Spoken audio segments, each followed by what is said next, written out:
ملک بھر میں پہلے ہی سے مہنگائی کے مارے عوام بجٹ سے اشیاء خوردونوش کی قیمتوں میں اضافے سے پریشان تھے اور اوپر سے پیٹرول کی بڑھتی ہوئی قیمتوں اور بجلی اور گیس کے بلوں نے سفید پوش طبقے کی کمر ہی توڑ کر رکھ دی ہے۔ بھئی آج کل مہنگائی بہت زیادہ ہے، حکومت کچھ ریلیف نہیں دے سکتے عوام کو۔ پیٹرول مہنگا، گیس مہنگا، روزگار ہے ہی نہیں، لوگ گھنٹوں سے بیٹھے ہیں، کوئی روزگار نہیں ملتا ہے، 2 وقت کی روٹی نہیں ملتا ہے۔ اس حکومت سے ہم یہ مطالبہ کرتے ہیں کہ غریب کے لیے کچھ نہ کچھ ریلیف دے۔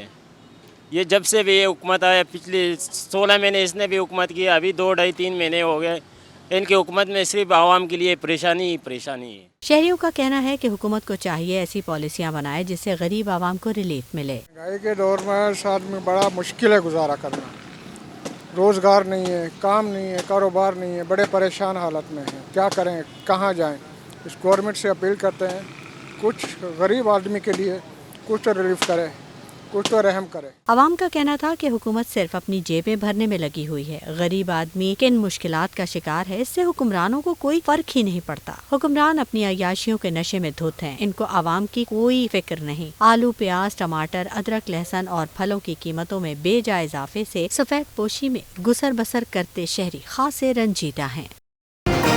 میٹرو ون نیوز، ہر پل کی خبر۔